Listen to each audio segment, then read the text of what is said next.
Hello Year 10 and welcome back to another video on the work that you should be doing at school.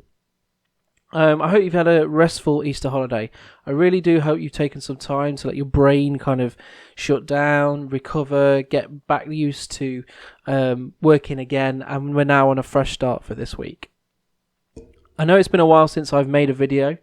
The reason for that is because I know that a lot of people were still working on the Weimar Republic project structure question, and I know that people were spending a lot of time on that. So actually what I wanted to do is give you a chance to finish that off, give you kind of the whole of this week to do that, and then I'll give you an idea of what we are moving on to next.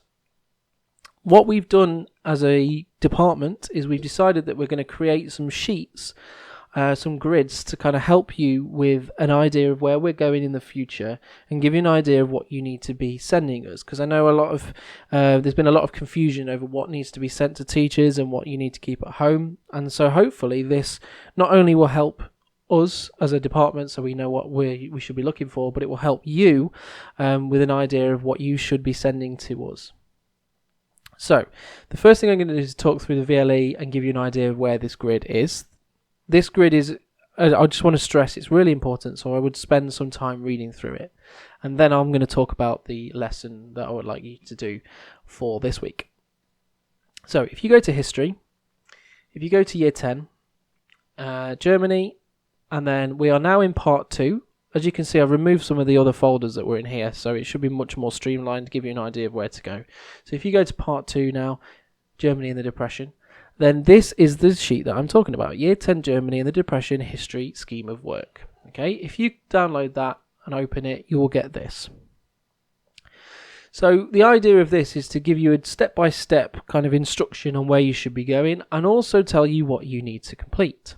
So as it says at the top, you should spend about 2 to 3 weeks in the Part 2 folder.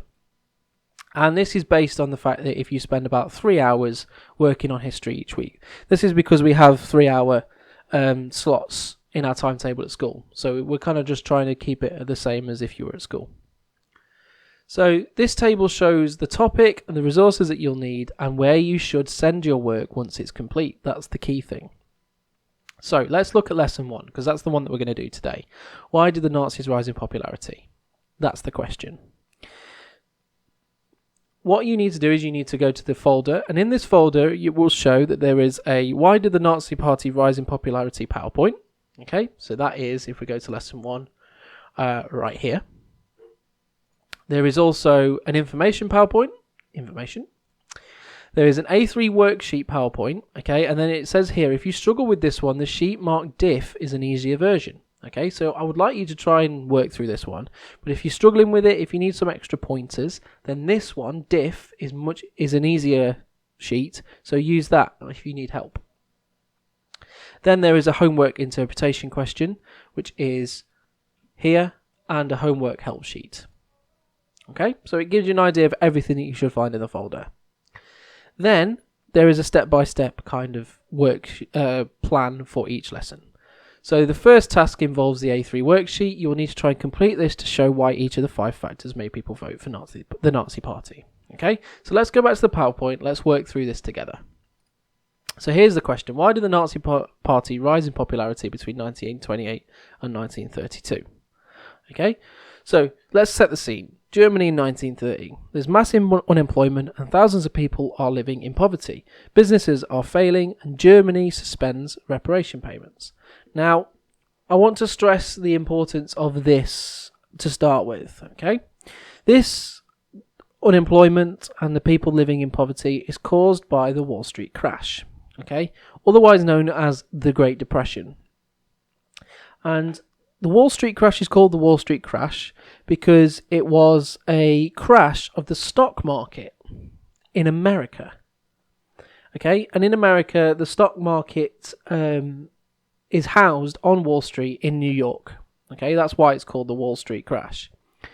Now, you are sitting there, hopefully, thinking, well, Mr. Finley, we're doing Germany, and you're talking about America. That's silly. Well, no. What you've got to remember, and if you've done your project, you will know that the Dawes and Young plan was a plan of loans from America to Germany. Okay, so Germany is relying on America and its economy. Also, Germany is trading with America, and America is a massive trading partner to lots of other countries in the world. So if America's economy crashes, it has a massive impact across the world. It would be the same today. And so when America's economy crashes, they also look at Germany and say, oh, we've given you loads of money over the last 10 years. Can we have some of it back? And that kind of causes a massive issue in Germany because they're not getting money from trading with America and they're being asked for the money back. Okay, it's like a double whammy. And so it leads to mass unemployment. Lots of people lose their jobs. Thousands of people are living in poverty, and businesses are failing because they've got no one to trade with. And so Germany suspends its reparation payments. It stops paying France and Britain for World War One, and it says, we can't do it. We've got to concentrate on our economy. And this is a big problem, okay, because it's a big problem politically, because it means that they're not fulfilling what they're supposed to be doing because of the Treaty of Versailles, and it causes lots of issues at home because lots of people are really, really annoyed because they're not being paid. So, what do? Well, there's lots of reasons why people turned to the Nazi Party, but eventually what happened in Germany is people turned to the Nazi Party. And this is what this worksheet's there for. So what you need to do is you need to look at each of these 5 things, and you need to use the information PowerPoint, which is here, to fill in this worksheet to show why people moved to the Nazi Party. Now this should be quite easy because they're labelled, okay? The Depression, failure of the Weimar government, the Depression, failure of the Weimar government, etc., etc. So it should be quite easy to work through. Again, if you need help, there is a diff sheet that should be much more helpful, but I would like you to have a go at this one overall because it's much better for your brain to be thinking about these things. As you work through the PowerPoint, it becomes more and more obvious where to put them in the sheet, so it should be relatively easy to work through. That's the first task. Okay, I think that should take about an hour. Okay, so if that takes you a long time, that's absolutely fine. Because don't forget, if I go back to this sheet, it says we should be spending 3 hours of learning on history a week. Okay, and there's 2 lessons this week. I think this one should take about an hour and a half to 2 hours. Okay, it takes a while. Once you have done this sheet, okay, there is an exam question that I would like you to think about. It's a 12-mark question. Which of the following was more important reason why the Nazis became more popular? Fear of communists, the appeal of Hitler and the Nazi Party. Okay, here I go through how that question is worded. Okay, and we look at how you're being asked the question and what it means. And then I would like you to plan what you would say for the fear of communists and what you would say for the appeal of Hitler and the Nazis. Key word is plan. I don't want you to write the answer to this question. I want you to plan it. Okay? I do not expect anyone to send me the answer to this question. Here's how you would structure it. We've done a 12-mark question already in quarantine. It was a couple of weeks ago. So you should be relatively okay with how a 12-mark is done. But I would like you to plan the answer to this question. So plan what you would say in the introduction. Plan what you would say in paragraph 1. Plan what you'd say in paragraph 2. And what would be your judgment. Okay? But you don't need to write it. The homework for this one, so if I go back to the sheet, there is a homework section, and this is the highlighted green section. If it's highlighted green, it means that I want you to send it to me once you've completed it. Okay, so there is homework for this week, and that homework is the interpretation question. If I open that up, and that one. So the interpretation question is here. So the question 1, wait, let me just find the question. Oh, okay. Here it is. Question 1. Read interpretations A and B. How does interpretation B differ from interpretation A? Etc, etc. Okay, so you need to look at both. You need to use quotes. You need to show why they're different. Question 2.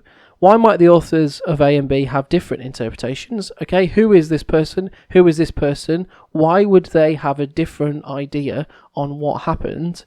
And give an idea of the kind of timings, provenance, etc. of the source. Okay, provenance means who wrote it and why. And then question 3, which one do you find more convincing? That's an 8-mark question. There are sentence starters there. That's the homework, and because it's highlighted in green on the sheet, I expect you to send it to me. If you need help, there is a checklist here. This will help you. Read through this sheet. It will help you answer the questions. Okay? Now, the rest of the work that you've done in this lesson and the rest of the work that you'll do in other lessons is just for you. You don't need to send it to me. Unless it's highlighted in green, you don't need to send it to me. Now, I know you've done the project and you've spent a bit of the Easter holiday working, but I know lesson 1 does have homework. But that's okay, because lesson 2, lesson 3, lesson 4, lesson 5 don't have any homework. It's only when we get to the end of this little project that we have lesson 6 that has a couple of things that you need to submit to me. So after this lesson, there won't be that much homework to do that you have to send to me as a teacher for me to mark. The other thing I'd like to draw your attention to on here is the yellow stuff. This yellow stuff is the stuff that is particularly important. You need to know about the Reichstag fire. You need to know about the Night of the Long Knives. So I want you to concentrate on those especially, and make sure that you spend time learning what they are and why they're important. So I hope that all makes sense, Year 10. That kind of goes through, 1, what this document is and how you should use it, and it goes through the first lesson that you should be looking at for now. If you need any help, please email me, chat to me on Teams, whatever you need to do. But aside from that, stay safe, and I hope that everything is okay. Thank you very much. See you later.